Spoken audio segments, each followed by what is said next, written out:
warahmatullahi wabarakatuh. Bertemu lagi dengan saya, Unun Zumaira Asturhinsyah, dalam acara Sehat Negeriku. Alhamdulillah. Tentunya di acara yang sangat spektakuler, membahas tentang beragam kesehatan, tips-tips memelihara anggota tubuh kita supaya bisa berfungsi dengan baik tentunya. Alhamdulillah, kali ini kita kedatangan dokter yang muda dan cantik yang akan membagikan kepada kita tips-tips cara merawat tubuh kita agar bisa berfungsi dengan baik. Dokter muda ini adalah dokter lulusan dengan predikat cum laude dari Universitas Sultan Agung Semarang. Baik, kita panggil dokter kita, Dr. Husna Helmia Bagil. Selamat datang, dokter. Silakan duduk. Apa kabar nih, dokter? Baik, alhamdulillah. Alhamdulillah, puasa minggu pertama segar ya, dokter ya? Alhamdulillah, tambah puasa ini tambah segar malah. Oh, tambah segar. Segar versi perempuan itu beda loh, dokter. Tambah segar agak gregetan gitu, dokter jawabnya. Semoga sehat-sehat selalu ya, dokter.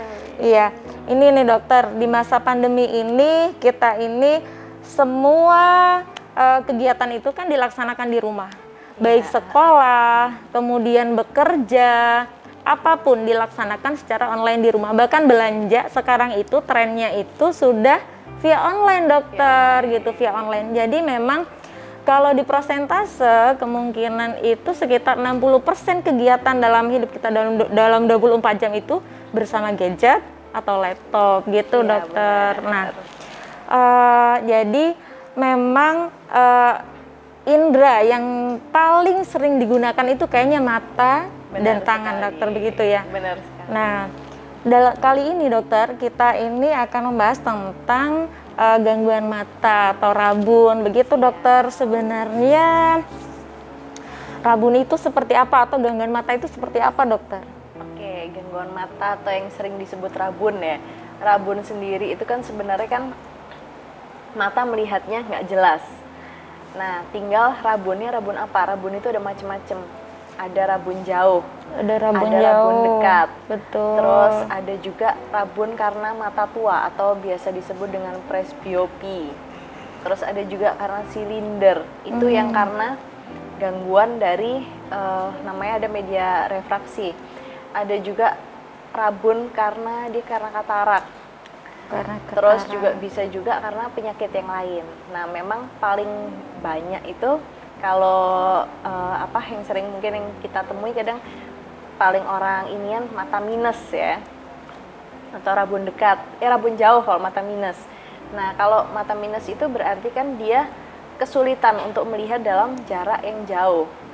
Nah, kalau yang rabun dekat berarti dia kesulitan untuk melihat dalam jarak yang dekat ya. Gitu, dokter. Kalau yang mata tua atau presbiopi, dia kesulitan untuk melihat jarak yang jauh, tapi dia juga kesulitan untuk melihat jarak yang dekat juga.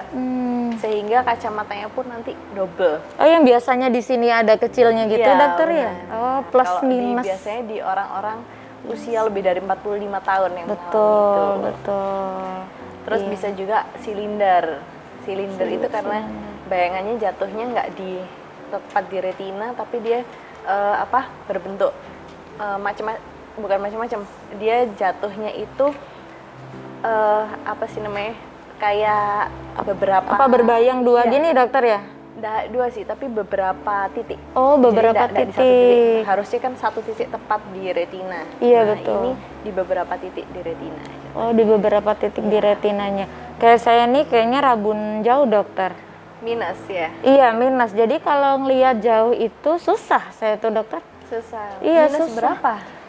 Alhamdulillah ini 5, dokter. Oh, 5. Iya, alhamdulillah 5, dokter. Jadi ya harapannya sih katanya kalau dulu tuh kalau pakai kacamata bisa turun minusnya. Bisa turun. Gitu. Tapi faktanya kayaknya enggak ya, dokter ya. Masih tetap aja ya. Iya. Sebenarnya kalau pakai kacamata itu sendiri kan bukan untuk menyembuhkan minusnya. Tapi supaya matanya ini untuk melihat, supaya menolong supaya bayangannya jatuh tepat di retina. Supaya matanya juga nggak jadi tambah lelah. Karena kan kalau kita minus tapi dipaksa untuk nggak pakai kacamata, otomatis matanya akan Betul. menjadi lelah karena dia harus bekerja ekstra kan. Biasanya kan kalau matanya minus ngelihat jauh tuh harus Iya, mengerjingkan mata. harus mengucingkan mata, betul. Sehingga pemakaian kacamata bukan untuk menyembuhkan minusnya, Nah. tapi supaya tidak menjadi Iya, bertambah. stigma yang ada di masyarakat itu justru begitu dokter sebenarnya. Jadi mayoritas masyarakat memahami bahwa kalau memakai kacamata itu bisa sembuh, gitu dokter. Iya. Dulu saya tidak langsung pakai kacamata loh dokter. Jadi pakai tetes mata tuh selama beberapa tahun dokter. Gitu. Selama beberapa tahun, jadi tahun.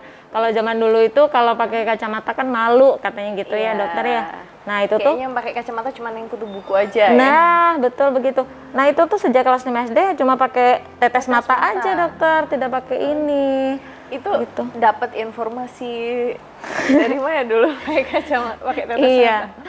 Karena dulu tidak mau dokter mau ya, pakai. nangis, tidak mau. Ya udah pakai tetes mata aja gitu, dokter katanya. Ya mau aja, tapi mungkin maksudnya dokter yang waktu itu sementara pakai tetes mata, selanjutnya pakai kacamata gitu. Tapi keterusan saya nggak mau, dokter. Maunya pakai tetes Iya, mata, maunya tapi pakai tetes mata. nggak ada efek. Nggak ada, ini, tetap enggak. aja 5. Iya, tetap aja 5. Berarti pakai kacamata dari usia SD? Dari kelas 5 saya dari dokter. kelas 5 SD. Iya, Sama dari saya kelas dulu 5 SD. juga dari SD juga. Saya sebenarnya pakai kacamata. Oh, gitu. Cuman ini dibantu sama kontak lens. Oh, sama kontak lens. Iya. Ya, Itu sebabnya dokter kalau boleh tahu. Sebabnya adanya rabun jauh, rabun dekat, terus yang biasa kita kenal silinder. Saya kenalnya cuma 3 itu dokter. Rabun Tiga jauh, itu. rabun dekat sama silinder aja kenalnya. Yang lain-lain itu belum kenal sih sebenarnya. Nah, itu apa dokter sebenarnya sebabnya? Sebenarnya sebabnya sendiri semuanya itu penyebabnya karena bayangannya tidak jatuh tepat di retina. Nah, kalau rabun jauh itu bayangannya dia jatuhnya di depan retina, sehingga dia sulit untuk melihat benda-benda yang jauh. Nah, ini ada teori yang mengatakan bahwa bola matanya dia terlalu cembung, Oh, sehingga begitu. bayangannya jatuhnya di depan retina. Nah, terus yang kedua rabun dekat itu bayangannya karena bola matanya terlalu pipih, sehingga Iya. bayangannya jatuhnya di belakang retina. Jatuhnya Jadi dia di sulit belakang untuk retina. melihat benda-benda yang dekat Benda-benda yang dekat. atau biasanya tulisan. Iya. Ya, sehingga dibutuhkan kacamata baca. Ini Iya. biasanya jarang di anak muda, tapi tidak menutup kemungkinan Tidak terjadi di usia muda juga. Iya, betul dokter. Ya. Nah, kalau dulu itu kan saya itu karena dulu itu belum ada listrik dokter di tempat saya itu dokter. Jadi belum ada listrik masuk, sehingga saya itu kalau belajar, kalau baca itu pakai lilin atau enggak pakai lampu semprong. Oh. Nah, itu kan juga butuh kerja keras itu Iya, dokter ya, mata dokter pastinya. ngelihatnya. Karena kan, untuk memelihara mata salah satunya kita juga harus membaca di tempat yang penerangannya cukup. Nah, ketika kita membaca di tempat yang penerangannya kurang cukup, akhirnya kan mata juga bekerjanya Iya. ekstra. Berarti sebabnya adanya rabun jauh sama rabun dekat itu karena salah satunya mungkin membaca di tempat yang kurang terang. Ya, jadi gitu, ada dokter ya? 2 faktor sebenarnya kan, ada faktor internal sama faktor eksternal. Internal sendiri itu faktor genetik, jadi contohnya keturunan. Terus kalau faktor eksternal itu bisa dipengaruhi oleh lifestyle, seperti kita sering pakai gadget dalam jangka waktu lama, terus membaca dalam jarak yang dekat, Iya, terus seperti membaca di area yang kurang penerangannya itu juga bisa mempengaruhi. Begitu.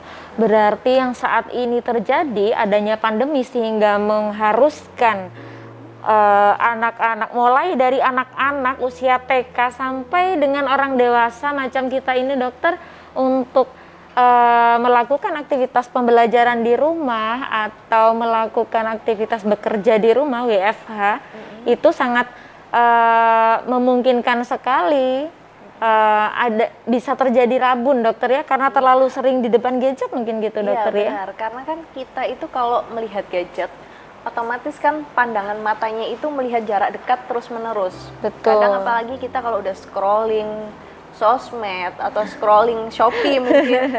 Nah, itu kayak nggak kerasa kan waktu ini kayak Iya. cepet aja, padahal udah berjam-jam nih. Iya betul. Nah, itu membuat mata itu akhirnya berkedipnya turun. Berkedip. Jadi normalnya 1 menit ini mata manusia ini berkedip sampai 18 kali. Ketika kita melihat jarak dekat terus-menerus, dia berkedipnya bisa kurang 50%. Wah. Sehingga efeknya apa? Mata gampang lelah, gampang iritasi, terus juga mudah merah. Terus juga yang paling inian kering, karena kan berkedip itu sebenarnya dia membasahi bola mata. Wah, berkedip itu juga pengaruh ya dokter. Iya. Ayo pemirsa berkedip dong. Berkedip yang nonton di rumah. Kata dokter Mia, berkedip itu juga berpengaruh untuk kesehatan mata loh. Kalau sudah di depan gadget, kalau sudah di depan laptop, jangan lupa berkedip. Tapi jangan terlalu sering ya dokter ya berkedipnya. Makanya sebenarnya ada aturan 20-20-20. Wah, Jadi apa tuh, setiap dokter? 20 menit kita melihat ke yang sejauh 20 kaki, atau kalau kita pakai meter 6 meter 6 itu meter selama 20 detik. selama Supaya 20 mata detik. kita melihat ke yang pandangannya jauh. Oh, begitu. Nah, itu untuk mengistirahatkan iya, mata. iya, iya. 20, 20, 20. Diingat. Nah, bagaimana cara kita mengaplikasikan 20, 20, 20? Tentunya penasaran kan? Sama. Saya juga penasaran. Saya nggak pernah sih denger yang 20, 20. Bukan hanya 20 menit di depan laptop, tapi sudah berjam-jam di depan laptop. Ya cuma Baru laptop terasa. aja yang dilihat. Iya, baru terasa capeknya dokter. Penasaran? Kita tunggu setelah ini, setelah jeda iklan, tetap di Sehat Negeriku. Alhamdulillah.